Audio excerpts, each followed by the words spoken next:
Hi, and thank you all for joining us today.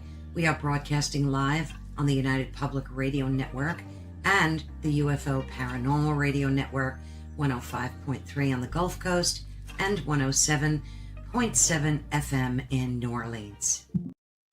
Well, hello, everyone. Thank you so much for joining us today. And again, just to reiterate, welcome to Ethereal Encounters Unveiled.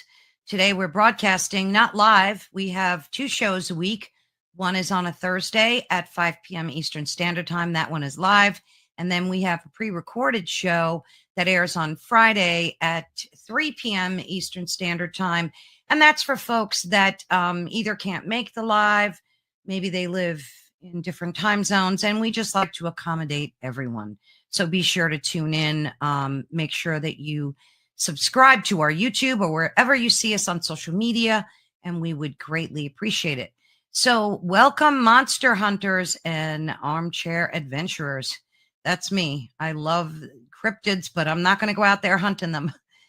We all know famous cryptids like Bigfoot, Loch Ness Monster, the Jersey Devil. There's so many of them. But what if I told you that every state in America has its own collection of strange, terrifying, and sometimes downright bizarre creatures? Today, we're joined by author Jason Offutt, whose book, Chasing American Monsters, is a comprehensive, and I mean comprehensive, guide to the cryptids hiding in our own backyards. So get ready to rethink the sounds that you might be hearing in the woods or in your backyard, because this is going to blow your mind. This book, Chasing American Monsters, is an epic field guide to the weirdest and most wonderful cryptids from coast to coast. So make sure you tune in as we uncover the secrets of this legendary creatures and find out just what Jason believes is hiding in the shadows. So I am going to welcome Jason. So wonderful to have you here today. Carol Ann, thank you very much for the invitation. It's my pleasure. And something that you said mirrors an answer to a question that I have on a lot of different interviews. And it's about me experiencing. What have I experienced? And I always answer, the paranormal's fun as long as it's happening to someone else. Exactly. That's what I say. Right. I agree wholeheartedly. And I have to say, I love your sense of humor. Not a lot of things make me laugh. I'm like a tough one, but you have a really good sense of humor. I appreciate that. I appreciate that from you. I really can't. I really can't help. I really can't help it. And I also write fiction. I've written a few horror novels, and that's some of the comments I get from people. I didn't know a horror novel could be funny. Okay, good. Yeah, no, it's awesome. I mean, even in your bio, you cracked a few jokes, and I always appreciate that, especially with this type of topic, because there's a lot of claims that are substantiated and unsubstantiated. And after I read your book, like as I was reading it, I was just mind blown at the amount of cryptids and creatures and fairies and goblins and just all sorts of things that we didn't even know about. We hear about the big ones, Mothman and Bigfoot and Loch Ness Monster, but there's so much more to that. And that's why I loved your book, because you gave a nice summary of like where they're found, what, their folklore is. And so great book. And we'll have links to where folks can purchase it, which I highly recommend. And I like the pictures in it too. So that gives you a good visual component, so you can kind of imagine what they look like. And of course, we have your website running across the screen. Oops, there's a little boo-boo there. I have your name in there 2 times. I need to fix that. But yeah, so why don't you get started, and while I'm fixing this, and tell folks, let me just get this up and running again. There we go. Tell folks who you are and what your background is, and a little bit about your I know you're a teacher as well. Mm-hmm. So tell folks, I'm going to step aside for a minute and let you take the stage and kind of explain who you are and why we're here today. Okay. Well, yeah. Jason Offutt. I grew up on a farm, and in eastern or western Missouri. I always had aspirations of not living on the farm. So I went to college and got a mass media degree. I was a newspaper editor, reporter, and photographer for 17 years. And I've been teaching journalism for the past 20 years still in Missouri. My love of monsters goes way, way back. As a kid, we had an independent TV station out of Kansas City, Missouri, that on Saturday afternoons they had monster movies all day. So after I got finished watching This Week in Baseball, I'd turn it to that channel and watch all sorts of big gorilla movies, Godzilla movies, and anything I could find. And when I was really young, something sort of came to life for me. In Missouri, there's over in Louisiana, Missouri, which is in the eastern part of the state. There were Bigfoot sightings within 2 weeks in 72 or 73. I remember I was about 7 years old, and I would read stories in the newspaper about these Bigfoot encounters in my home state. And at that minute, at that time, I'm like, wait a second, the newspaper's reporting this. There's got to be something to it. It's got to be real, right? And that's the first time I thought, maybe monsters actually are real. And I've read about them, watched all sorts of documentaries throughout the decades about whatever monsters popped up, and I'm still interested. Yeah, that's great. Obviously, you have a compilation of these books now, and you have another one coming out soon. So, the investigation that you need to do, because I had no clue that there were so many different varieties, as I said earlier, and just discovering them, they stem from somewhere, like they come from somewhere in a culture. And it's very interesting because whether they're tulpas, invented by us, or maybe people are seeing them, like with Bigfoot, it's a serious topic that a lot of people are into. Like I remember as a kid watching Godzilla and Mothra movies, and these creatures, they are born out of something pretty real, I think. So after, doing all this investigation, I want to ask you out of the gate, what's the most memorable cryptid that you stumbled upon? Like one that maybe we haven't heard of that really impressed you? Oh, I mean, I can think of a couple that are fairly ridiculous that came up, but one that came up that impressed me, I think, and everybody's heard of it though. It's the Thunderbird, but I'm going to package that Thunderbird with some other ones. People across the North America have reported seeing hyenas, lions, maned lions in Alabama and in other states. Huge wolves. All of these, along with the Thunderbird, which very well could have been a Teratorn. There was a bird, sort of like a condor, but it was the size of a small airplane. These things actually, and giant ground sloths, I'm going to throw that in there too. They lived here at one point back during the Pleistocene era. And now they're extinct. Let me throw some air quotes up. They're extinct, but we still see them. What are we seeing? People will talk about the rock tape theory, that we're just seeing something played back, and maybe they're spirits. We see Revolutionary or Revolutionary War or Civil War ghosts. Why aren't we? Maybe these are ghosts from 10,000 years ago, or I go to something a little bit more concrete first. What if they're still here? Yeah. Let's look at North America. there is more than 40, closer to 50% of North America that is uninhabited. People will go there, but we're just visitors. And there are some places that people never go. Yeah.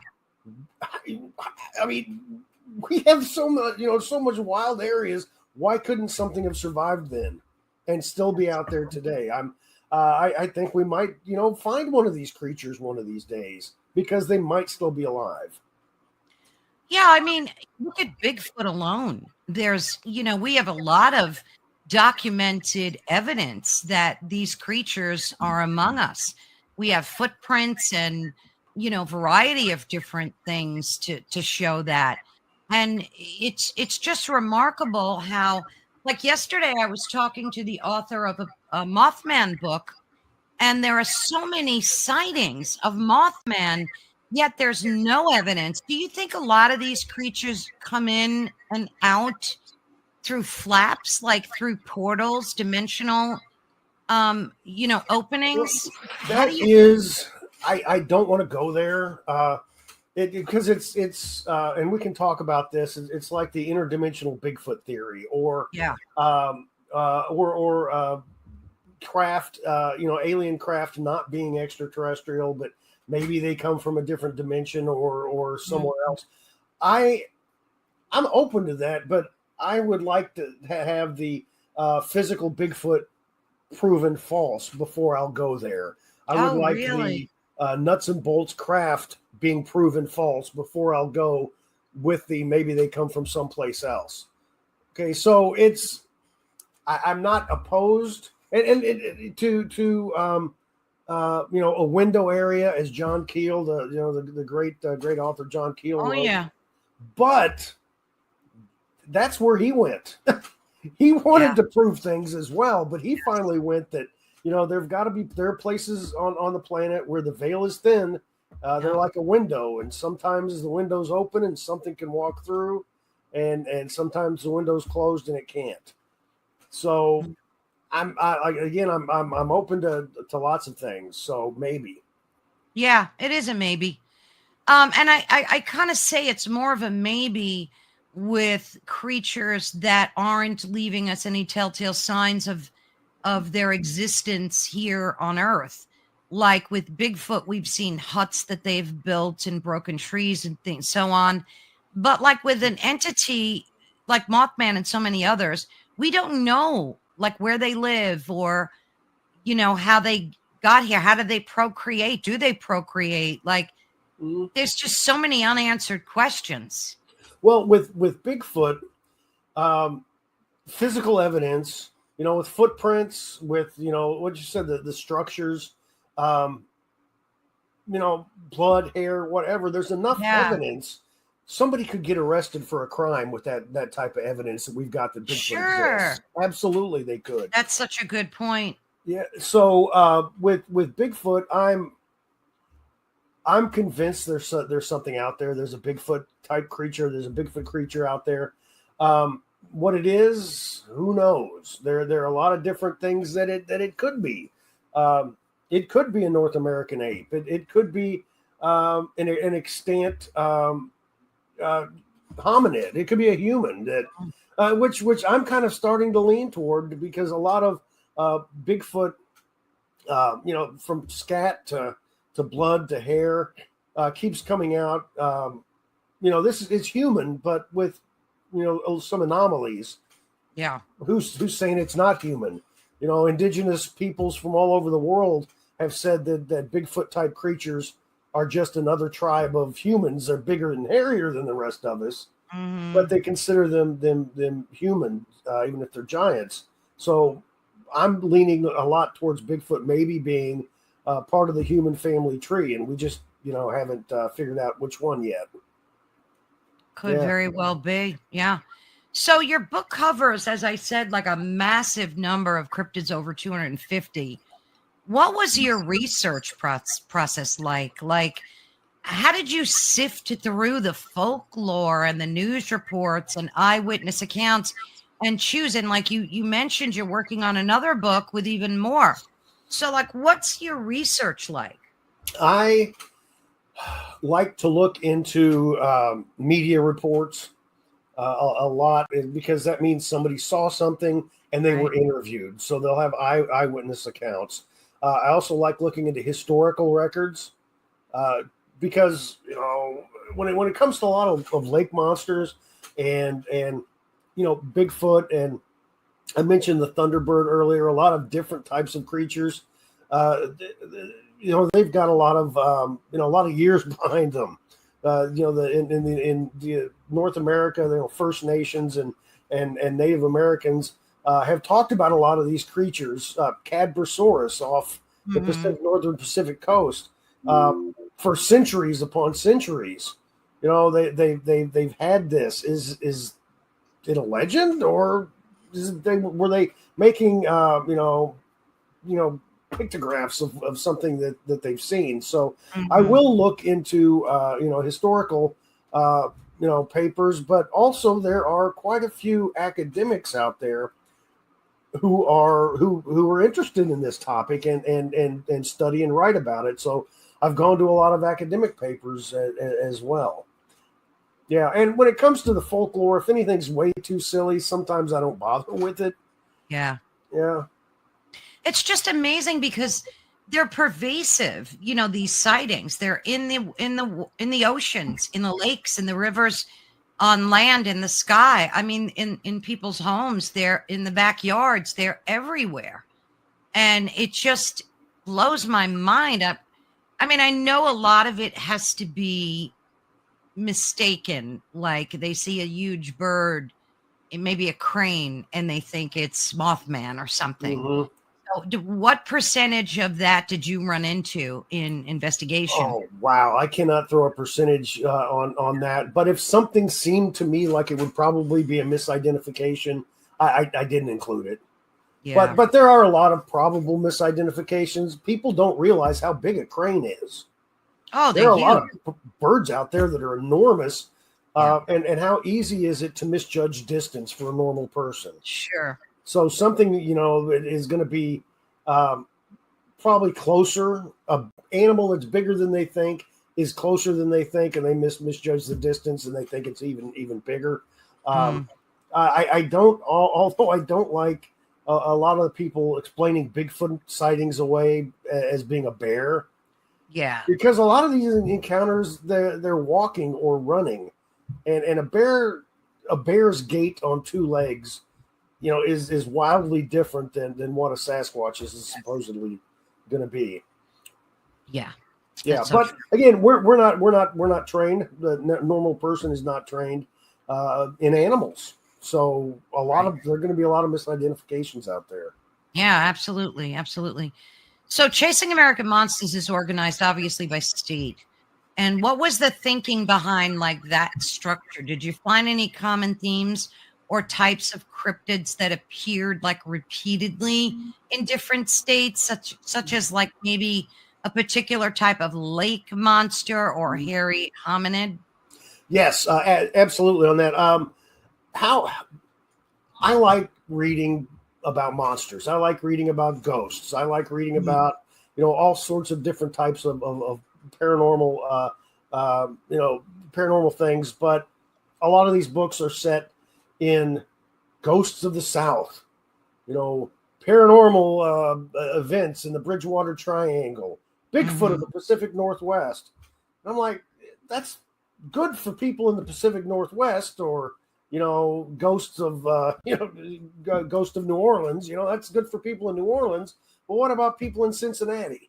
They might be interested. But what I wanted to do is write a book about monsters that everybody could, own. So if you're from Rhode Island, you've got monsters in there. You can own this monster book. Right. It's yours. Okay. It is yours too. So everybody will have something from their home state. That's why I went looking. The other question was, did I find anything similar? Bigfoot is reported in 49 of 50 states. Wow. Hawaii is the only one that that doesn't have Bigfoot encounters. Yeah. Big guy doesn't like vacations, apparently. But so we've got Bigfoot. And the weird thing about Bigfoot is, okay, in the Pacific Northwest, they're more, like the Harry and the Hendersons type creature, more ape-like. There are other parts getting closer, a little bit more east, but still in that area, they're more human-like. In New Hampshire, we have something called the wood devil, which is a tall, skinny, gray Bigfoot that's really shy. The Michalak skunk ape down in Florida doesn't look anything like the other ones, other than it's big and hairy and stinks. It looks more like an orangutan than anything else. So, are they even the same species, or do they just look alike? One of the things that I wrote about it in a book that I've got coming out next in the 2026, the first volume of Chasing the World's Monsters. It's about the giant ground sloth, because those things grew up between 10 and 20 feet tall when they stood on their hind feet. They would stand on their hind feet to feed out of trees. They were also in Canada. They were also known to destroy beaver dens and eat the beavers. They were hairy, with the same hair color variations that Bigfoot tends to have, and they had 3 toes. There are reports throughout Canada still of creatures like that. There's reports from South and Central America about creatures that fit that bill. There's one specifically in Belize. They call it a cave cow, but it is the same what I described. There was a species of giant ground sloth in South America, in Central America, back in the Pleistocene. North America had the Jeffersonian ground sloth, named so because Thomas Jefferson's the one who discovered and named it. Wow. How this is all fitting together is, during my research for Chasing American Monsters, I noticed that the Honey Island swamp monster in Louisiana was reported to have left three-toed footprints. Mm-hmm. Let's go north of state to Arkansas. We've got the Folk monster, which was immortalized in the legend of Boggy Creek. It left three-toed footprints. Take another state up, Missouri. We had in the early 70s, the one I was talking about that got me started, Momo, the Missouri monster, left three-toed footprints. I looked up through Iowa and Minnesota. There were also reports up there of Bigfoot leaving three-toed footprints. Okay, a lot of Bigfoot researchers have felt that Bigfoot's migratory. Yeah. And so, okay, I'm wondering if these Bigfoot reports from Louisiana all the way up to Canada, let's go on the Mississippi River as far as it goes. And it touches all the states I just mentioned. Okay, what if it is a giant ground sloth? Oh. Because that would explain the height, the hair. Exactly. Sloths are nasty creatures and smell Yes, bad. they are. Yeah. And migrating with the rivers. There's a lot of things around the rivers that we don't ever see unless we're on a boat. So I'm kind of curious about that. Would you consider them cryptids though? This type of sloth? Yeah, right? Yes. Because they supposedly died out during the Ice Age, or at the end of the Ice Age. Oh. So I consider anything that's extinct that we find is not extinct to be a cryptid. The most famous one is the coelacanth, which is a really large lobed fish that science knew about because they were fossils. But the fossil record ended about 65 million years ago when all the dinosaurs died. And then in 1938, I think it is, a fisherman off the coast of South Africa caught a fish. He had no idea what it was, so he contacted a museum director in South Africa, and she was like, "Oh my God, that's a coelacanth. That thing's not supposed to live." So I think that is a rediscovery of that magnitude. I would think is, I would call it a cryptid. So let's define for our listeners exactly what the difference is between a cryptid and just creatures that we know and see every day. Well, a cryptid is a creature that is unknown to science. I'm not sure. It's the base word for cryptozoology, zoology, the study of animals. Cryptid is from a Greek word that means hidden. Crypto, yeah, I think it's crypto. So it's the study of hidden monsters. They're creatures that science doesn't know about yet. And people might be thinking, wait a second, we know of a lot of animals here. Science estimates that there are tens of millions of, up to I think it was 65 million or maybe more animals that we haven't even discovered yet. Wow. Every single year, there's an average of 18,000 animals science names. Now, admittedly, a lot of them are like little crustaceans or bugs, some fish. But occasionally we get something big. There was a new species of orangutan that was discovered about 10 or 15 years ago. The megamouth shark, which is 18 feet long, wasn't discovered until 1977. Wow. So there are big animals out there that we do discover still. So then once they get discovered, they go from cryptids to classified and documented creatures, right? As soon as somebody hits Bigfoot with their truck and takes it in, and science gets a look at it, it's not a cryptid anymore. Wow, that's fascinating. Fascinating. There was one in your book that cracked me up. I think it was called a duppy. The duppy is a goblin.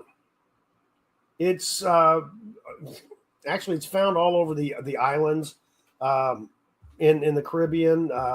It originated in Africa. A lot of Caribbean and Central American mythos came over from during the slave trade, and the duppy is one of them.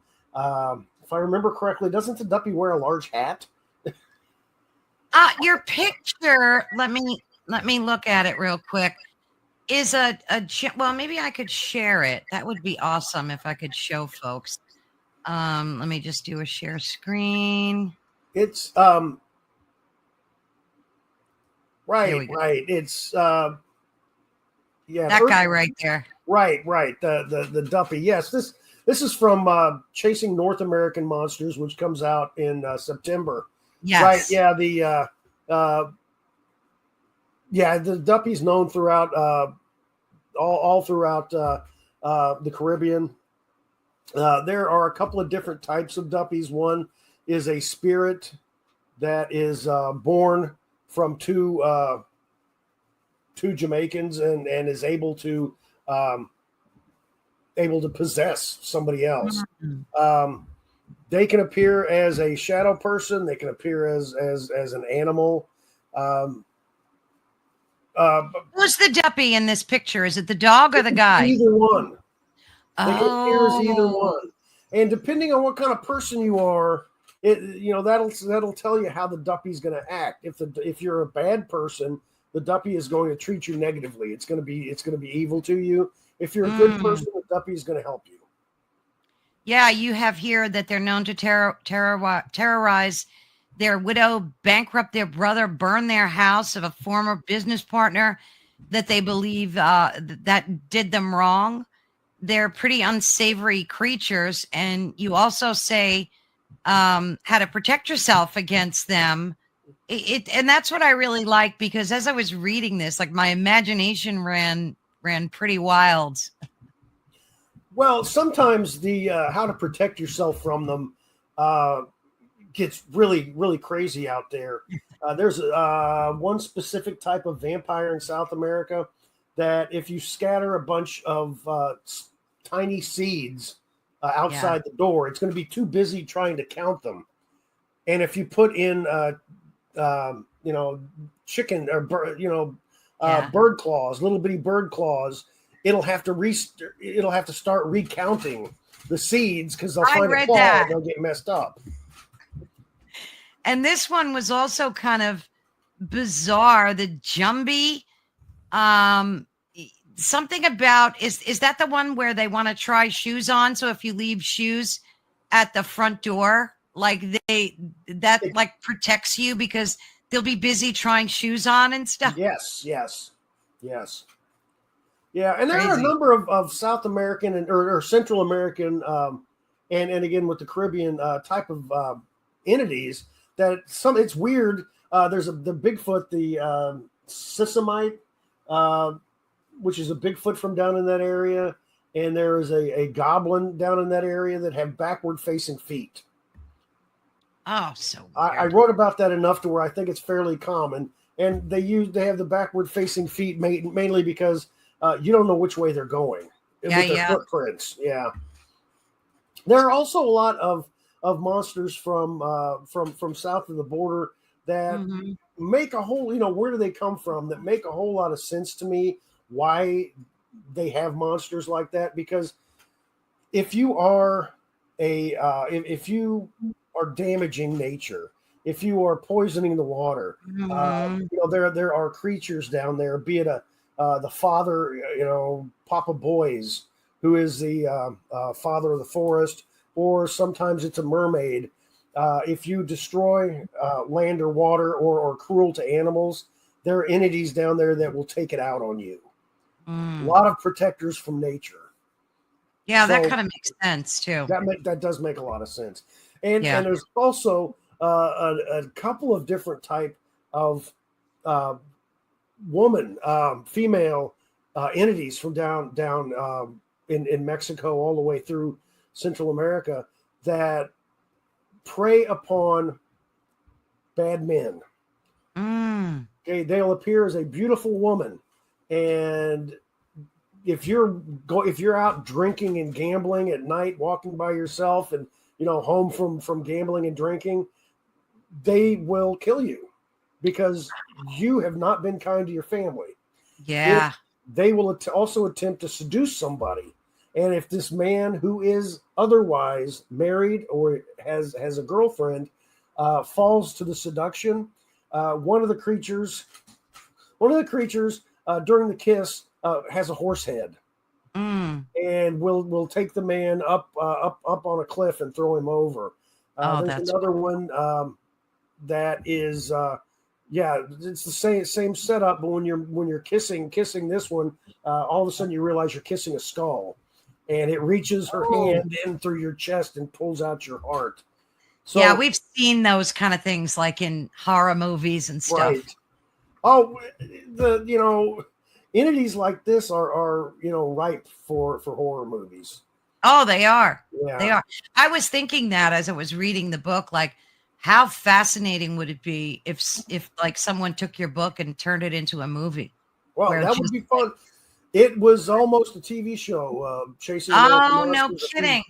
It got to the point to where we put together a sizzle reel, and the two producers were marketing around, the Sci-Fi and Discovery and all these. Didn't get picked up. I found out that's pretty common. Oh, it's very common. My sister's in the movie business, and she's come up with so many scripts and told me similar stories where they either love it or want you to change something. But I can't imagine why they wouldn't want that, because people love monsters and cryptids and ghosts. And that's another, like the past year or two, I know that like any type of paranormal show is, going crazy on TV. People love it. They love all those ghosty shows. And speaking of ghosties, have you ever encountered any like ghost yourself or had any type of paranormal experience in your life? I have had a few with ghosts. There was a ghost of a little boy in my house when I was a kid, and I was the only one who could see it. And I saw him, and I only saw him once. I would hear him walking around every once in a while, but I only encountered him once. And it was during the day, and bright sunlight. So I know I saw what I saw. Yeah. And outside of that, I did, while I was researching my first paranormal book, Haunted Missouri, I went to all these haunted spots, and a couple of times things happened. Yeah. Cold spot enveloped me. There was a dormitory at the University of Central Missouri in Warrensburg, Missouri.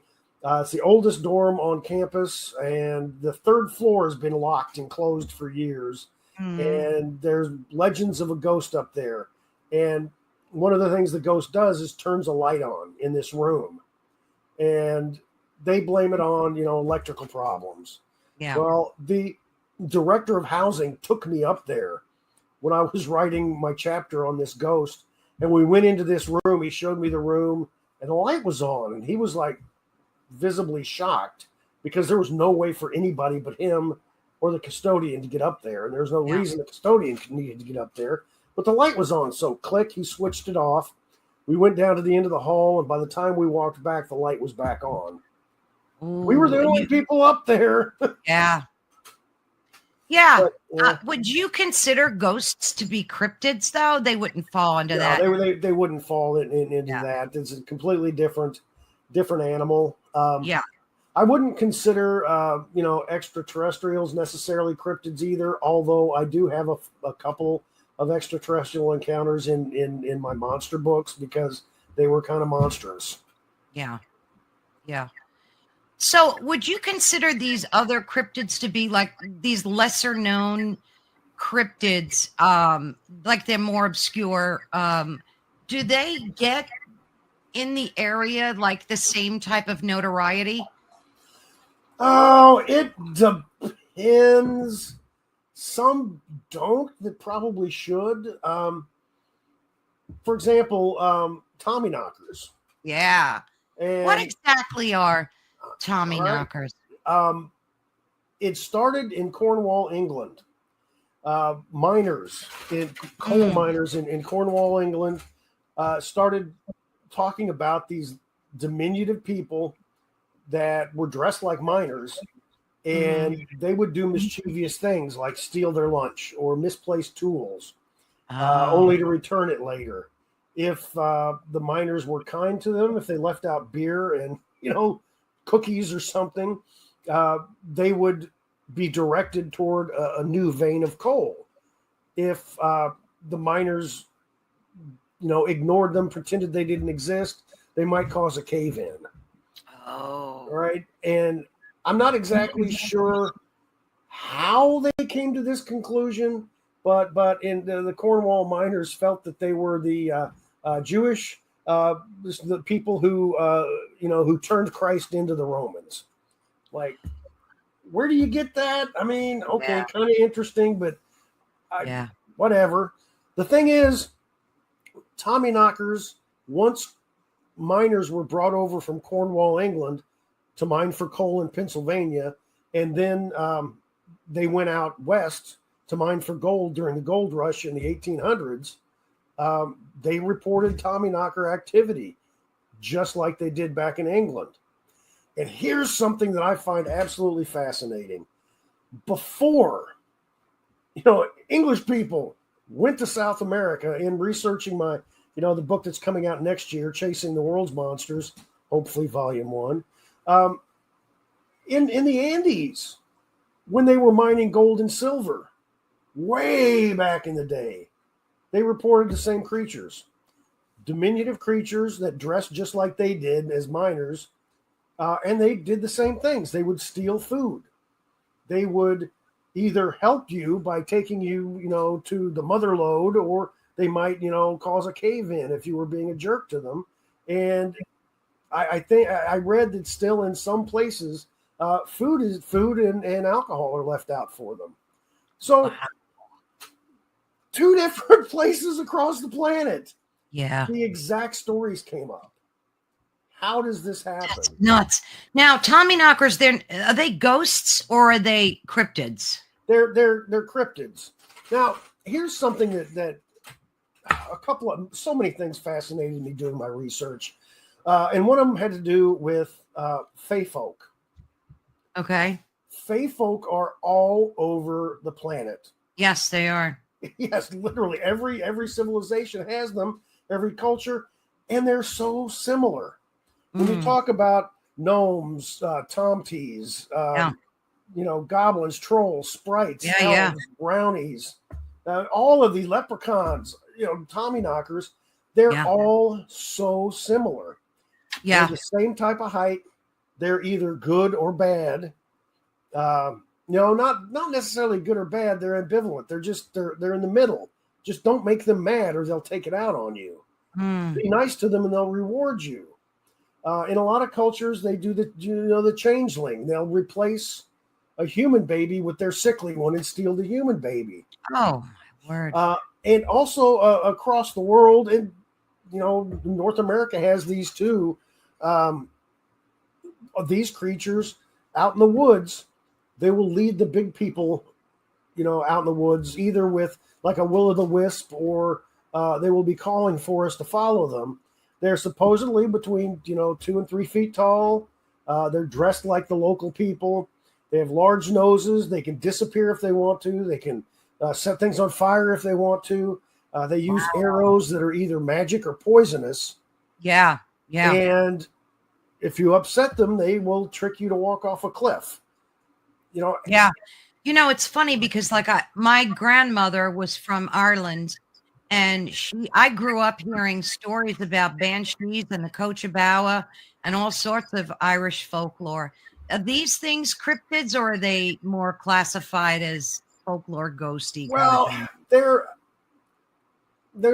it's a gray area there. I counted in my first book on cryptids, Chasing American Monsters.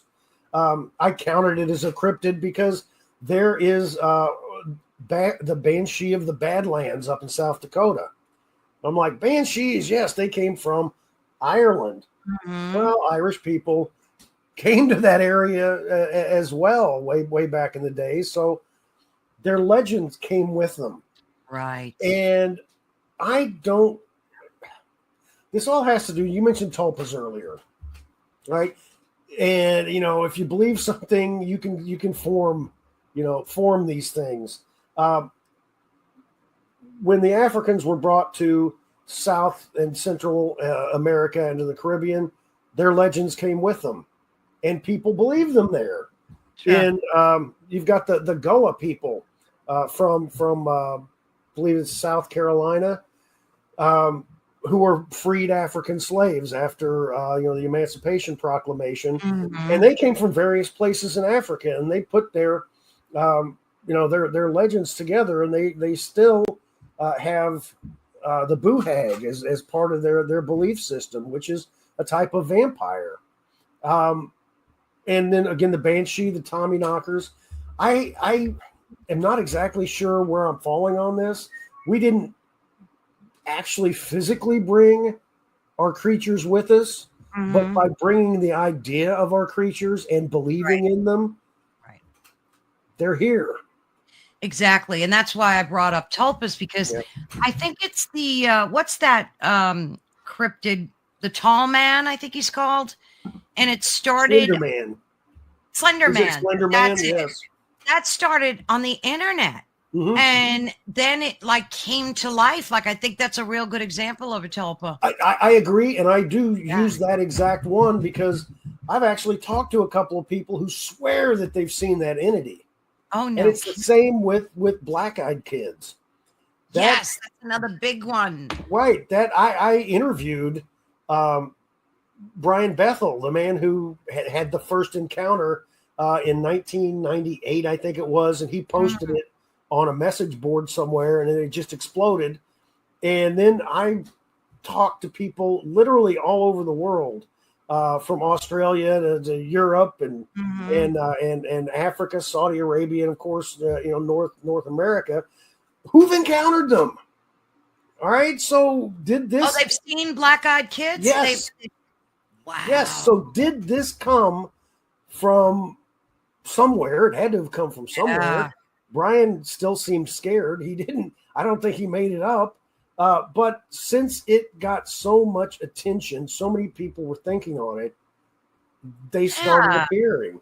And this is something I'm one of the first people who started writing a lot about black-eyed kids, and I was going to write a book on it. And my wife said, Jason, all the stuff you write about, I'm okay with. These things scare me. So if you Oh, is write that this book, right? if you write this book and it gets attention of, gets their attention and they come knock on our door, it's your butt. So I picked my battles and didn't write it. Oh, no kidding. Yeah. What's let's talk about them for a minute. So you think they were tulpas created by us?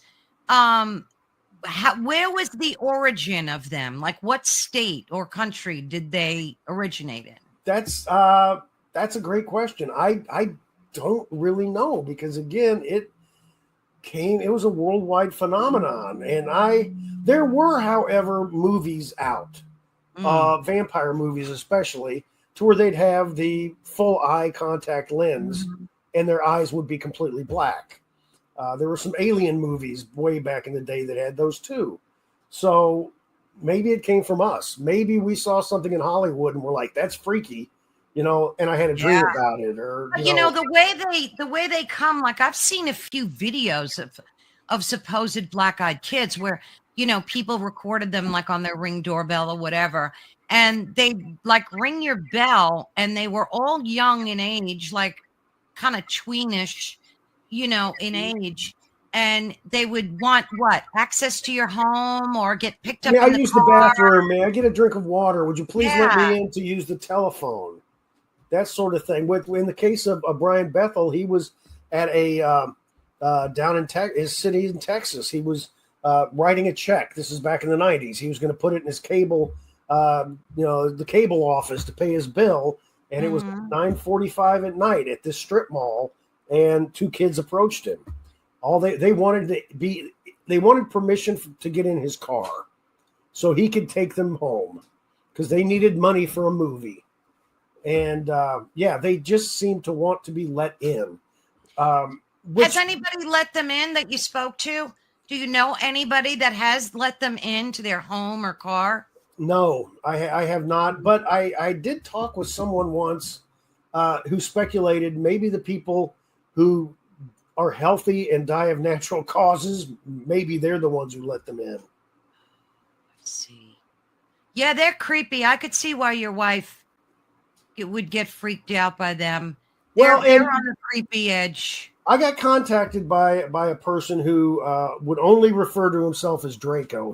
He contacted me via email, and he said black-eyed people have been around for millennia. He said, we are the descendants of the serpent from Genesis. I was thinking that like lizard-like kind of creature, right? You kind of get that vibe. A little bit, they scare me a little bit. What about those other creatures that it's so embedded in movies and books of the woman in white walking along the highway? What's up with that? Oh. Is that a cryptid or a ghost? It's a ghost, and that's a ghost. It's extremely common. I think the most famous is in Chicago. A woman in white is walking, down the street, and people pick her up, and she's like, "Would you take me home?" And they finally get to a spot, and she said, "You can let me out." And it's into a cemetery. There's a ghost at Stevens College in Columbia, Missouri. She's referred to as the woman in white. La Llorona is a woman in white. So the white's got to symbolize something. Yeah, that kind of creeps me out too. I know there was an Amish tale of someone was driving like Uber, Lyft, whatever, and they picked up a person like that in white, and it turned out to like the guy turned around, she wasn't there anymore, and that went back to like some old Amish story that I heard. But so those are ghosties more than cryptids. Yes. What about mermaids? Because I still see videos. I just saw one the other day of someone.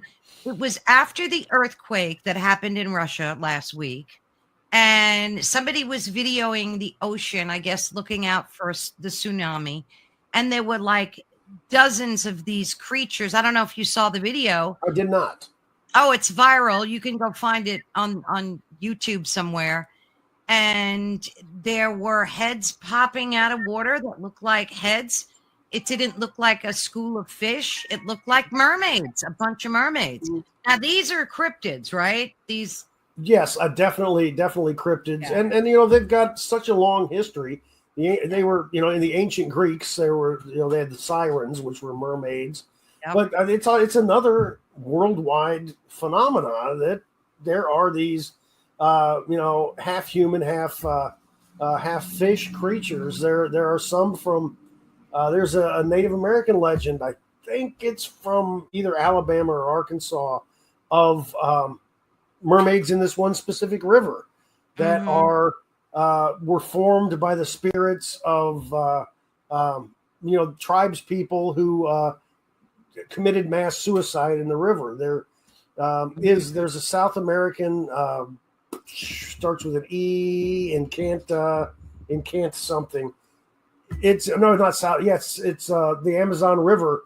They have pink river dolphins in the Amazon River, and this in Canta maybe is a male river dolphin that turns into a human and goes into a town to find a mate.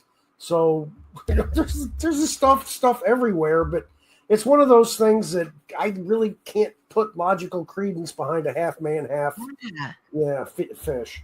And mermaids fascinate me because they get like they have like dual personalities. So you'll see some stories about them, hear some stories where they'll sabotage sailors and sink ships and eat human flesh. And then some of them are like loving. I mean, Walt Disney uses them in their movies, and they're these loving creatures that want to be human-like and so on. They're magical. So it's so interesting. Do you think that comes from like the area where they're spotted? It might have to do with whether Walt Disney got a hold of it or not. Yeah. Because mermaids are not from legend are not nice creatures. Right. They're the ones who sabotage the ships. They're the ones that eat the men that fall overboard. It's the same with fairies, with fae folk. There are so many Tinkerbell movies out there. Yeah. And I watched them with my daughters when they were little. But I've also studied a lot about Norse fairies and about Irish fairies and Scottish ones. These things are evil. Yeah, they're not Tinkerbell. Yeah. Now, what's the shapeshifter? It's not Wendigos, is it? What's the shapeshifter in Native American where they don't even like to use the word to talk about them? Skinwalker. Skinwalker, like Skinwalker Ranch. Right. What's up with the Skinwalker? It's a Navajo legend. It has to do with a shaman that is able to don the skin like a wolf pelt or a coyote pelt or something made out of eagle feathers, and they can transform into that animal. But it is a dark magic. And when they do that, they're up to no good. So that's why they're rarely talked. They're rarely talked about, and they don't like to say their name. No, they don't even till today. Like we have some guests that we interview that are Native American, and they don't even want to talk about them.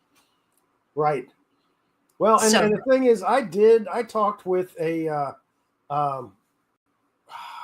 This has been 2007 when I interviewed this man, but he was a member of the Cherokee Nation, and we talked about some different things when it comes to legends of various Native American tribes. And he said the thing with the Skinwalkers, and he didn't have a problem with it because it's a Navajo thing, but with shadow beings and anything like that, they're just people.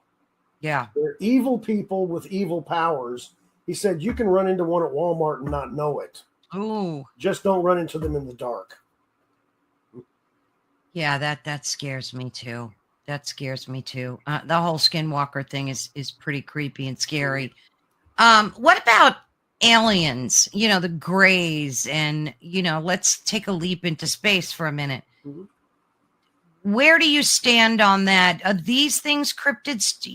Well, they obviously are, right? Like, or do you classify them differently? Um, it's because they're not. Well, they are monsters to us. Yeah, We're probably monsters to them. I'm not sure exactly how I would classify them. They're an unknown creature, so they might as well be. exactly. By Yeah, definition, they're cryptids. yeah. Yeah. What's your stance on the whole UFO thing? Are you a believer, or, I mean, I would imagine you are, but I was about 14 or 15, and it was planting season, and my dad pulls in about 9 or 10 o'clock, and he doesn't come in the house. And mom was like, Jason, go see what's wrong with your dad. So I went out and he was standing by the side of the truck, and I stood next to him, and he pointed at this farm field. We had a farm field about a mile away was another farmhouse. And he said, you see that? And I looked up in the sky, beautiful sky out in the country with no light pollution. Man, you can see stars forever. oh, sure. There was a black circle in the sky. It looked like a hole punch. God had hole punched the sky. And we just stood there and stared at it, and we could hear a humming. And I went and got mom. She came out. She looked at it. Then we got a phone call. I went in and answered the phone because they didn't want to go in. They were watching the UFO, and it was our neighbor from across the way asking if we could see the thing hovering over the field. Oh, wow. So I eventually went, after the phone call, I went back out, and it rose up and up and up and then disappeared. So I was already interested before that. I'd seen, I'm a big fan of Star Trek, Lost in Space, a bunch of movies. So I was always in that bent, but the older I got, the more I realized there has to be intelligent species out there. Yeah. As Carl Sagan famously said, in this vast universe, if we're the only intelligent life, what a waste of space. Oh, yeah. It's so true, too. Right. And So with any, any scientist, you ask any physicist, and they're going to say, statistically, with all the planets around all the stars, we can't be alone. But are they traveling here? One of the big things I hear, when I listen to scientists talk, is that the closest star is so far away from us that if there is intelligent life, it couldn't get there from here. It would take hundreds of years for that to happen. And the thing that annoys me is that, 150 years ago, we couldn't fly. Exactly. Okay. So we don't know what they can do. Exactly. We don't know what technology they have, whether they're using portals, alternate dimensions. I mean, who knows? Who knows how they get here? Yeah. But I do think they get here. Do you think social media is hurting the modern cryptozoology? Do you think that these platforms either delegitimize or legitimize the whole field? Cryptozoology and ufology and ghost and everything, the whole kit and caboodle, I think is suffering because of social media. We had enough problems with legitimacy before social media, right? But now and especially now with AI, it is so easy for people to fake ghost encounters or a Bigfoot encounter. That they do, and it's like, okay, what's real? I don't trust videos or pictures anymore. No, you can't.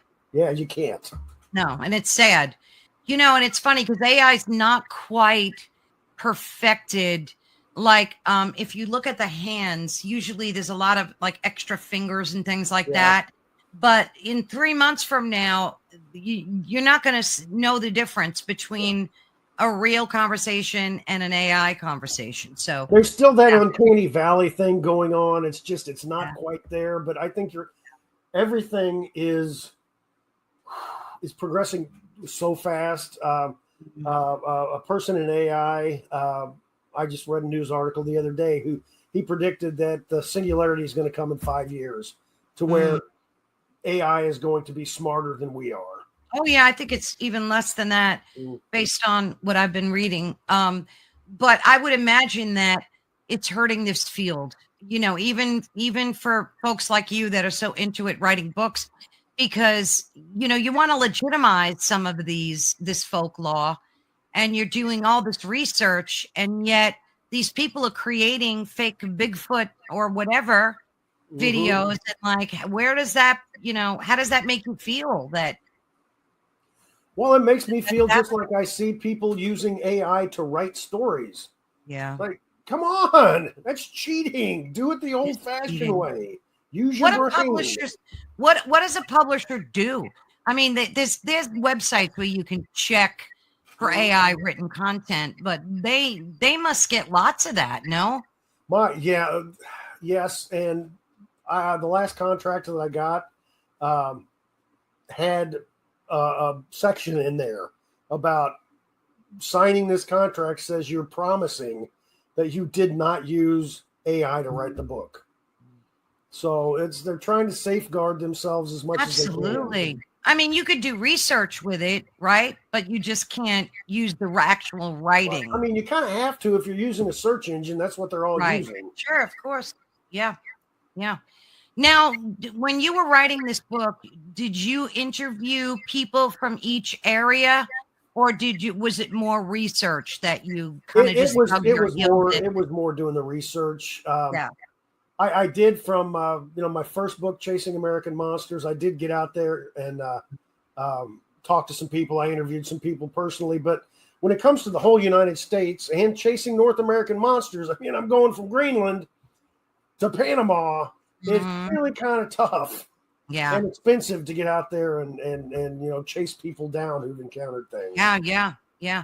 Do people email you with stories still of cryptids and ghosts or any of the above that they see and like want to report to you? Occasionally, not as much as they used to. I used to write a newspaper column. 4.5 years, I wrote a newspaper column called From the Shadows, and every week I had a new paranormal story that I would give them. And over those 4.5 years, I probably had 1,000 people email me their stories. But not too often anymore, which is okay because I can do it enough on my own. Oh, sure. What's your favorite cryptid? Like what one that you find yourself drawn to? Okay, I'm gonna give you two answers. Bigfoot and Fey folk. Because of the fact that, I mentioned Fey folk being seen everywhere. Yes. Bigfoot, every continent. Yeah. Except for Antarctica. And the thing is, the Bigfoot and the Fey folk legends people had before our cultures were connected. Yes. So to me, there's got to be something with both of them. There has to be. They have to be real, because how else could these people all over the planet who couldn't talk to each other come up with the same stories? So you mean fairies and gnomes and those types of creatures, right? Yes. And I'm not necessarily saying it's fairies and gnomes, but let's look at Indonesia, Flores Island especially. Was it 10, 15 years ago? Small skeletons were found. The people on the island had stories of what they called Ibu Gogo, which meant grandmother who eats anything. And they were 2.5, 3 foot tall humanoids that would come into the village and steal children to eat. Oh, goodness. All right. And that was, of course, Western science comes in and says, oh, that's a cute fairy story. Until they found this cave that was filled with the remains of these 2.5 to 3 foot tall humanoids. Wow. They named it Homo florensis. They gave it its own human branch. It's recognized by science now. They nicknamed it the Hobbit. Hobbits. But here is an example of faith folk legend that's actually true. Yeah. So hobbits are what real. they do. I talked about changelings earlier, which is fairies taking their sickly young and leaving it in the house and stealing the healthy human young. Well, that's similar to what the Ibu Gogo did. That's crazy. What about unicorns? I mean, isn't there historical proof that they did exist? Are they cryptids, or how do you view them? Well, I'm going to mention, this will be the third time I've mentioned religion. I'm not necessarily a religious person, but this is just where every time I mention it that's where it went. Unicorns were mentioned 9 times in the Bible, the Christian Bible. Unicorns. Now, what was it? Probably rhinos. Most probably rhinos. Oh, you think? When Alexander the Great and Marco Polo also wrote about encountering unicorns. And historians probably, they believe these were probably the Asiatic rhinos, which sure, they very possibly, could have been. But I'm not saying there weren't. I seriously doubt unicorns were ever real. But if they were, they weren't the unicorns again that we see in Disney. Yeah. I saw a video of a purported, it might be this one here. Wait, let me see if I could share this. It was crazy. Wait, I have to stop sharing this. And this video kind of blew me away. Image file. No. Wait. Oh, there we go. Okay, here it is. Now, unfortunately, we're going to have to listen to this ad, but well, while we're listening to the ad, there it is. There it is.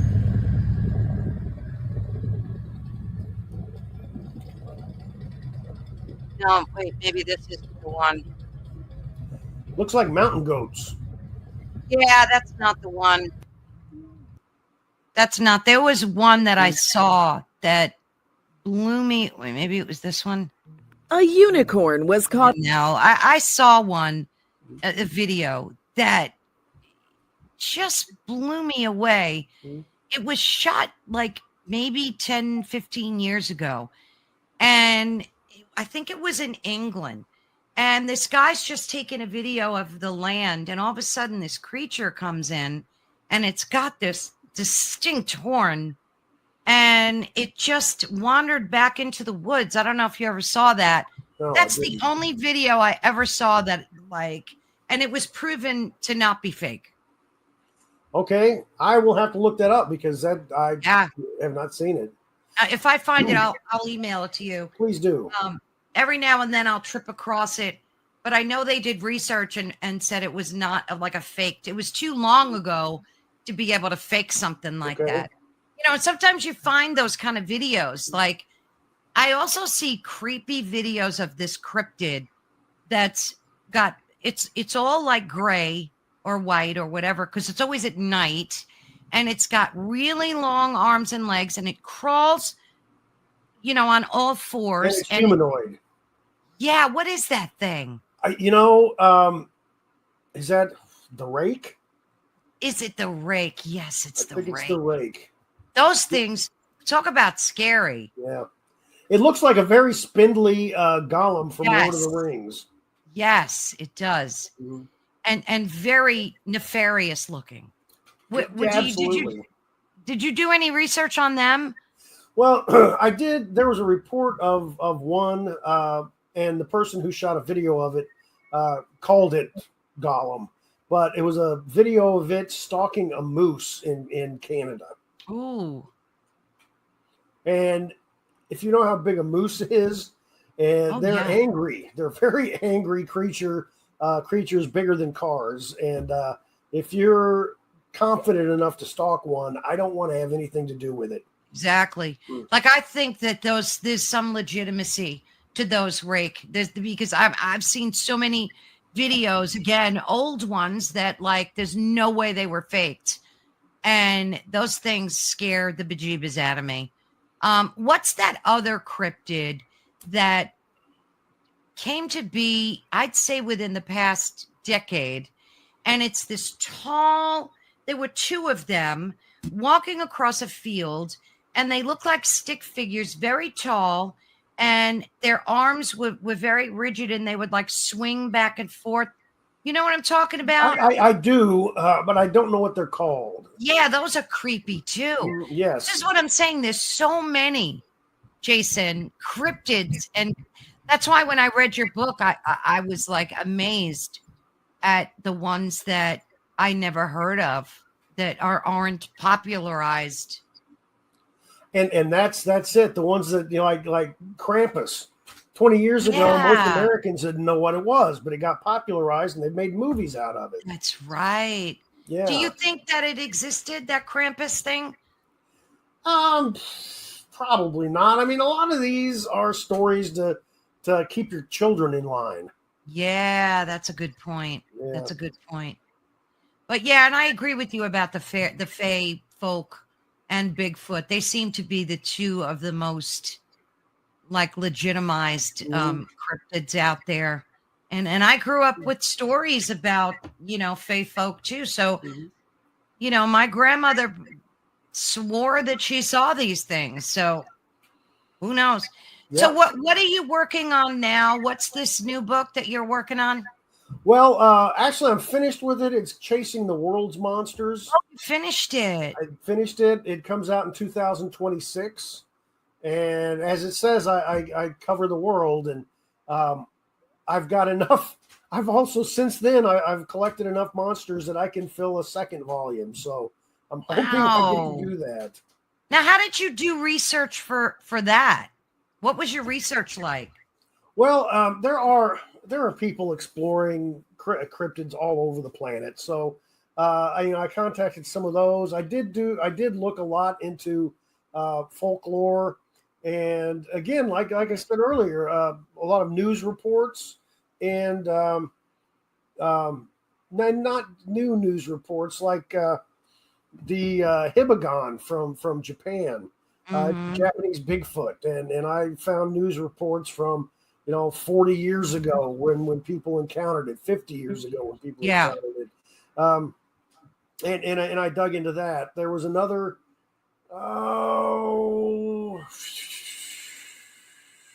Gosh, I'm having trouble.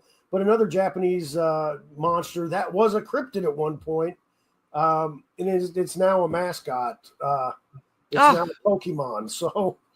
Right. So how did you pick? Like, did you just do country, like the most dominant ones in a particular country, or did you pick regions? I was going to do country by country.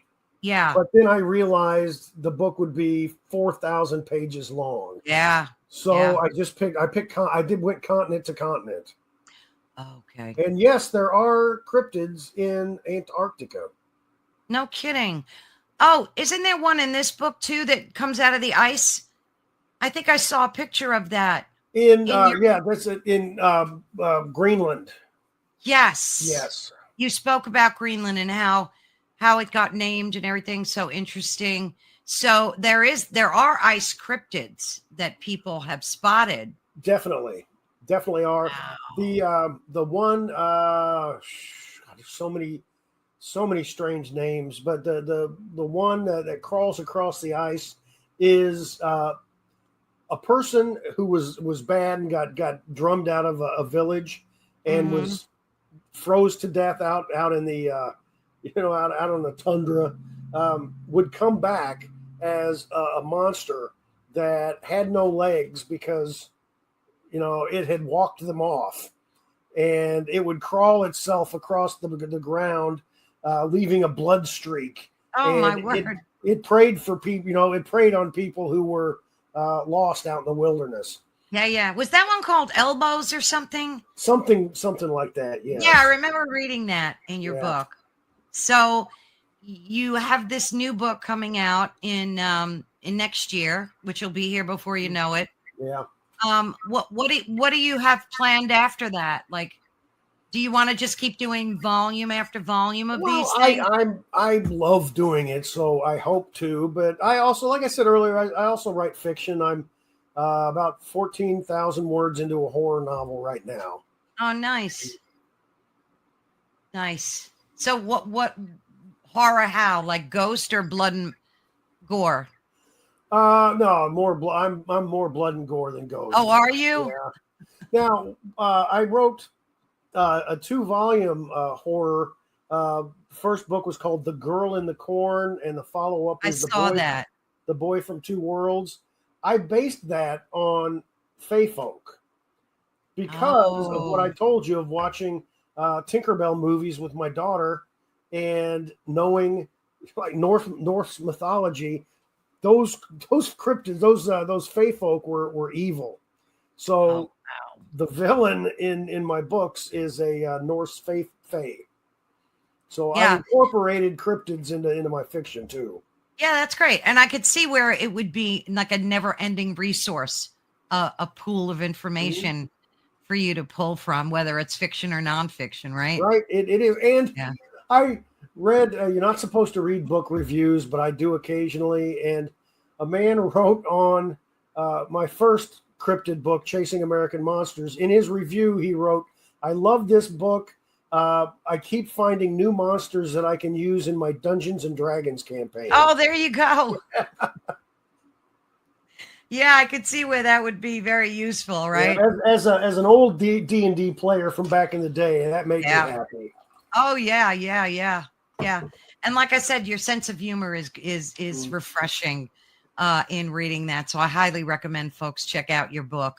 Do you want to see any of these become movies? I mean, I know we talked about one that didn't come to be, but what about some of your fiction?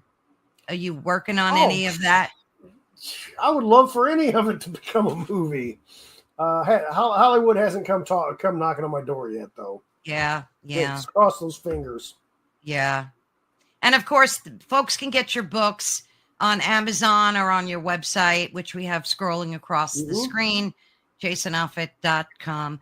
So anything you want to say in closing about your creatures and cryptids or what you're working on? Anything you'd like to say in closing? Well, with anything to do with not just cryptids but the paranormal, I want to encourage people to have an open mind because there are a lot of people who just shut down immediately. And I taught a class at my university a number of years ago called paranormal journalism, and they had to write a paranormal story, interview people, research a topic, and write a news story every week. And a couple of the students were, they said, I don't believe in any of this stuff. I can't find any stories. They all found stories. Sure. They're all out there. Everybody you know has encountered something weird. Yes. So just ask around. Yeah. And I love that piece of advice. Keep an open mind because it's embedded in our culture. Not only cryptids, but all of this folklore. I mean, we come from people that sat around fire telling stories to one another. So, it's a part of who we are as people. So I loved your book, Jason. It was so much fun to read. And it was really appreciate that. Of course. And it was such a pleasure getting to know you and speaking with you and picking your brain about all these different cryptids. I mean, I definitely want to have you back on, especially when your next book gets released, because, we could have another 2-hour conversation about cryptids worldwide. And I would be more than happy to have that conversation with you. I will be in touch. Well, you have to let me know the date for sure.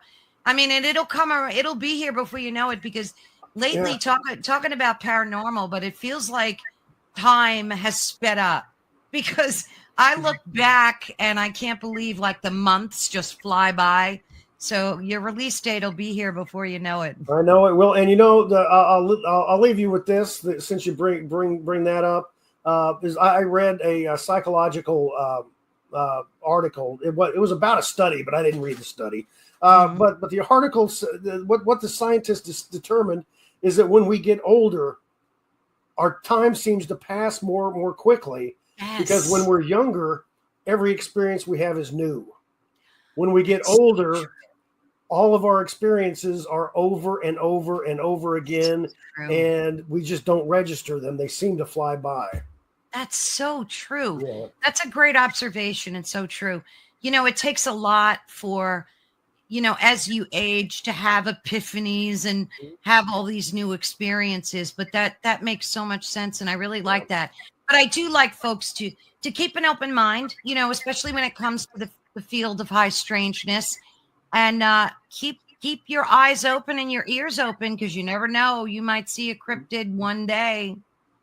You can't plan for it. It's always an accident. That's right. Well, Jason, thank you again so very much. I will be in touch. We will talk again soon, dear. Okay, thank you. Terrific. Thank you very much. I had a great time. You too, hon. Thanks. Bye-bye. So that was a lot of fun. I thoroughly appreciated Jason today. I love having guests like him on. The conversation just flows. He's so packed with knowledge, and his book was fantastic. And I'm not just saying that because I interviewed him. It truly was a page turner. I had a ball reading it. And sometimes it's so nice to read something that just like escapism. That's how I look at it. So I really thank him again so much. And as we close today, it's clear that the world of cryptids is more than just spooky stories. It's about history. It's about folklore. And it's about the enduring human need to believe in something beyond what we could see. Now, I know a lot of folks may be a little skeptical about these things, but just the hope that they exist. And not all of them are evil and bad and want to kill us. I think there's a lot of goodness in a lot of these cryptid tales as well. So we hope this conversation encourages you to take a little closer look at legends in your own hometown. Definitely do that.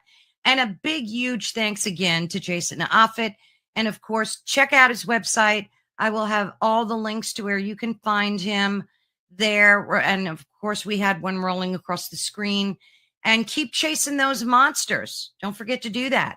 And thank you all for tuning in. You've been listening to Ethereal Encounters Unveiled live on, not live, today's our Friday show.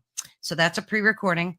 But of course on United Public Radio Network and the UFO Paranormal Radio Network, which is 105.3 on the Gulf Coast and 107.7 FM in New Orleans. And if you are a radio listener, which there are millions of you, please do head over to a social media channel. Find us on there. Give us a thumbs up. Subscribe. Do whatever it is you can to support us. I would greatly appreciate that, because this is a passion project for me. So all of your support means the world to me. And of course, support all of our other hosts that are on the show every week. You'll be introduced to different guests from various television shows, film, radio, authors with best-selling books and beyond. And thank you again so much. God bless each and every one of you. Have a safe and blessed day. Take care.